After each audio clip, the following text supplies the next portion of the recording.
I'm Death's Arrow, and this is a What I'm Thinking debrief for the week of March 2nd, 2014. Griefing is unfortunately very common in World of Tanks.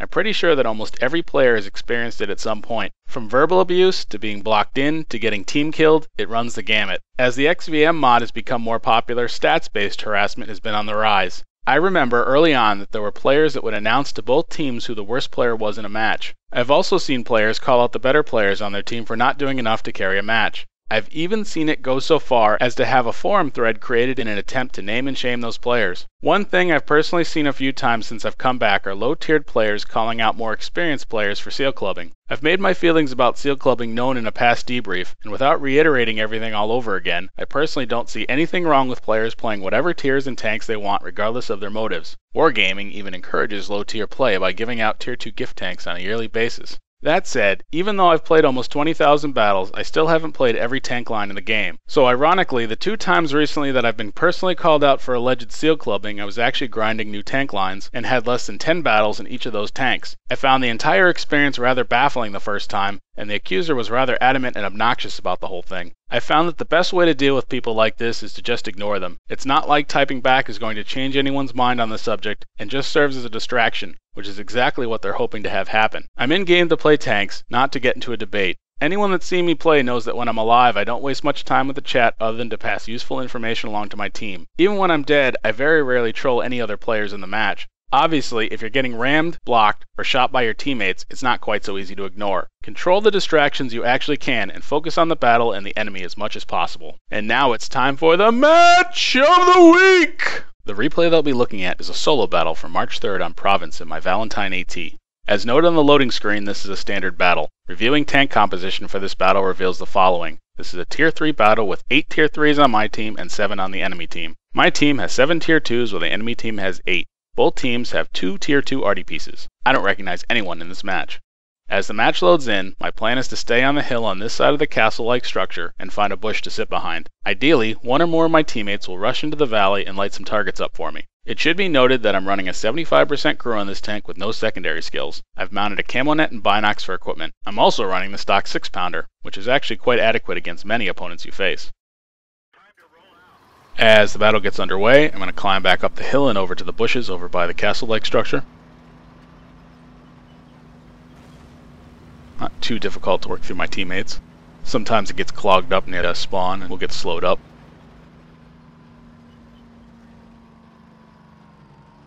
I'm in position now.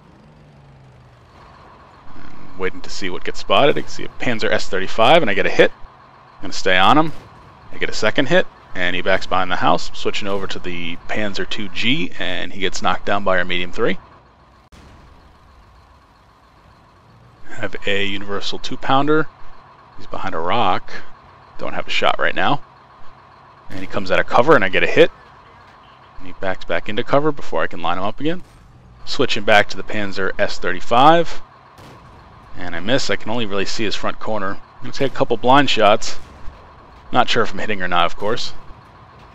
He pops back up as my last shot flies by him. I'm going to try another shot, and I get a hit. He's down to 24 hit points. He backs back behind the house.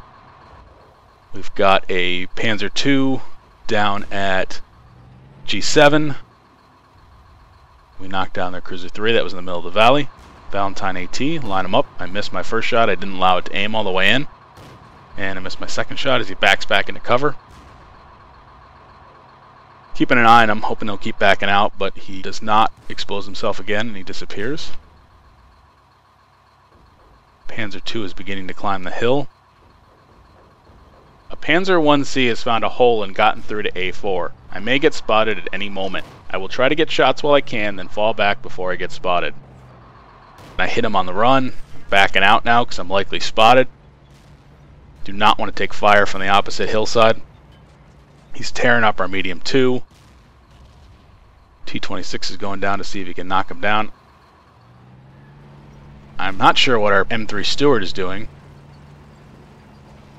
He should have clean shots, but I don't believe he's paying attention to what's going on. I take a track hit from a Panzer 35T. Way back into cover. Might have been an arty round that landed behind me, I'm not sure. The Panzer 1C charges out, takes down our T-26, and the T-18 takes him down. I believe I'm unspotted, so I'm going to pull back up to my bush that I was sitting at. T-18 is taking fire. We have lost the southern end of the hill. The enemy has a Panzer II and a Panzer IIIA. I'm trying to figure out what our M3 Stewart is doing. I think he might have gone AFK or got disconnected. He didn't take any shots at the Panzer 1C. Taking a few blind fires to see if that Panzer S-35 is sticking out. And I actually do blind fire him and kill him. Right now we are down by 2 tanks. Our T-18 and LTP are pushing south to try to cut off the enemies pushing up the hill. The Panzer II is on top of the hill. I'm going to hold my position for now. But I am paying attention to what happens with that Panzer II. If he is able to break through those 2 tanks, I'll rotate over, but they knock him down. And they're pushing further south. I'm going to continue to hold this position, still down by 2 tanks. Valentine AT is lit again. I tried to snap a shot and he backed back into cover. I do not have a shot right now. Keeping an eye on him. He disappears from view again. Just far enough out where I can't spot them myself, or at least keep them spotted when they're behind cover. Our Artie knocks down their Valentine AT that I was keeping an eye on. Our team is trying to move up on that Panzer IIIA. They're being a little bit too aggressive, overly exposing themselves. The enemy still has 2 tank destroyers left. And the Panzer IIIA is backing out. Looks like he went down the hill. He's trying to draw these enemies out. We lose our LTP. Our T-18 is pushing out. I'm not sure why. Gonna hold my position. Other T-18 is pushing in on the Panzer IIIA. Very aggressive. And he does knock down the Panzer IIIA, but gets knocked down. While the team did a nice job recovering the southern end of the eastern hill, they got too aggressive after that and were wiped out. With no tanks down that end of the map, I need to rotate over and provide coverage. We have no eyes on the southwestern corner of the map where Artie and TDs typically hide. If the enemy rushes through the middle, that could be trouble as well. Concerned about our Artie, of course, being out here by himself. Our T-18 is moving down to the houses. Not quite sure why he's being this aggressive. Still losing by 2 tanks. Medium 3 spotted in the valley. I'm going to try to get up behind this bush. Tracking him. I get lined up on him. I get a hit. Wait for my reload and I knock him down. T-46. Turning over to try to get a shot on him, but I can't without exposing myself. We lose our T-18 to the versatile carrier 2-pounder. I'm backing out and I'm getting out of here. It's possible I was spotted. And yes, I just dodged an Artie round, so I was spotted. A direct fire shot missed as well. I'm going to continue to move south and over. There's a good spot down this end that I like to use to snipe from.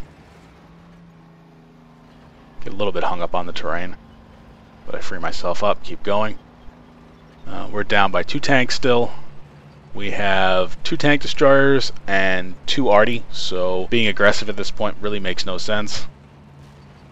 The enemy has 2 tank destroyers and 2 tanks, along with 2 Artie.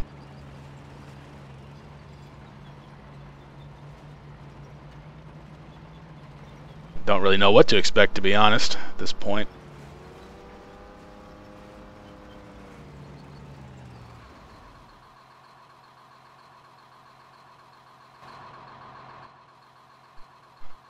Sit behind a bush. Gonna see if I can spot anything. I am a bit limited from this position due to the distance I'm away from the edge of the hill.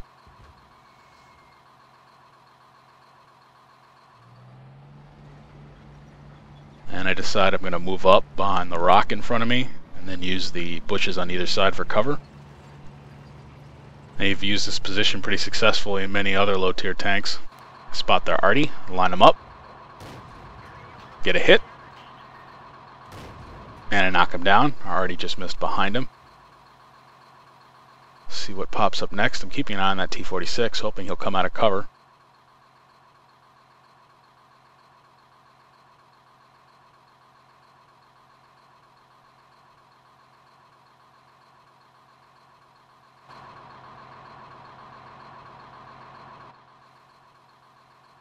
Nothing to shoot at the moment. I'm going to stay patient.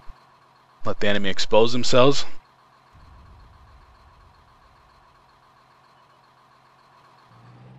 T-18 spotted in the north, not far from our cap. Wheel around. I've got shots on his rear. I missed my first shot. I think I was leading him a little too far. Hit the second shot. He dives behind the house. I don't have a shot right now, but he is moving still. Missed my shot. Tried to lead him, missed again. Shoot behind him that time. He pulls out of my view range and then disappears. It's quite possible that I was the only one spotting him. The T-82 is way up at A0. He's now pulling off the hill. I think he would have been better off staying where he was, although he is going to spot him for me. Universal Carrier 2-pounder gets spotted. I missed my first shot. I see I have a shot at the T-18. I tried to lead him. I screwed it up. Missed. Trying to line up the T-18. He sits still for me, and I knock him down. Still have that Universal Carrier 2-pounder who takes out our T-82. Nope, that was Artie that took out our T-82.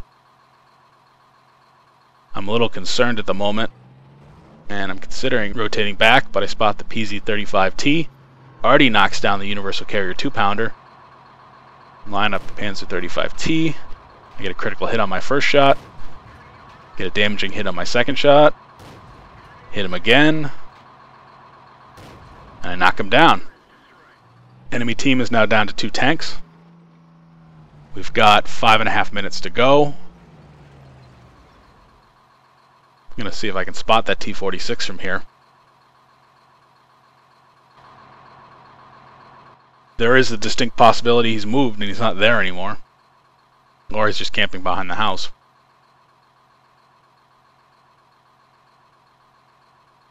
We now have a 1-tank lead. With just 2 enemies remaining, I decide to get a little aggressive. I know that the enemy T-46 is low on health and one-shottable. With under 5 minutes remaining, continuing to be static would likely end in a draw. My plan is to pick my way down the slope and get onto cap, hopefully drawing out the enemy T-46 without getting RD'd in the process. I am reverse throttling as I come down the hill. I work my way off without any damage. I'm going to pull up into cap.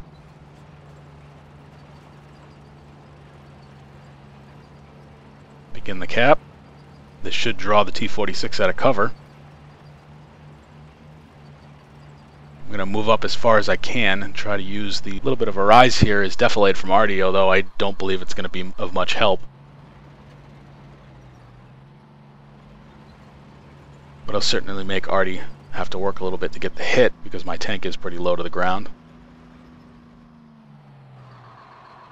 I figure the T-46 is going to pop out behind the building, so I'm lining up that spot so I can snap him. And he does, and he begins to circle me. Rotate my hull, snap off a shot, and knock him down.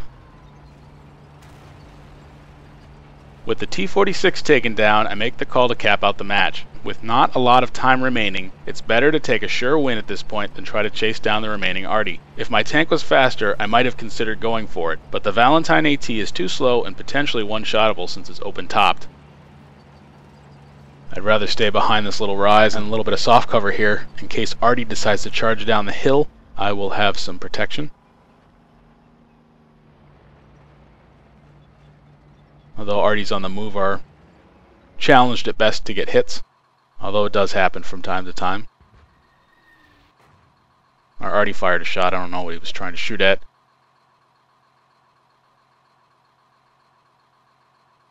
The enemy Lloyd gun carrier has not been spotted.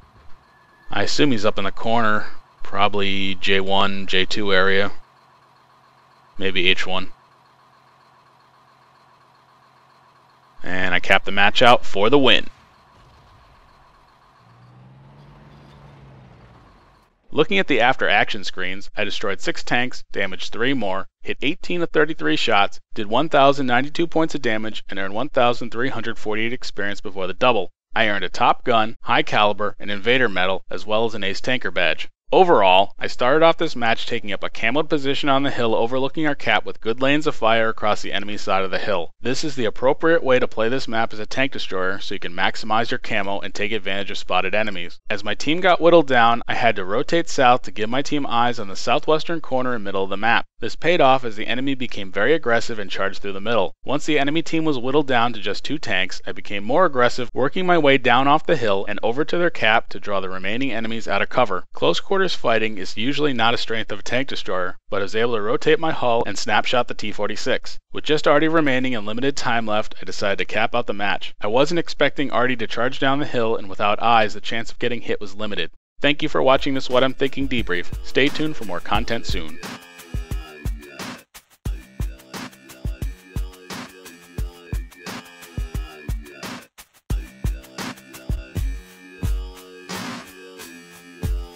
Ha ha ha.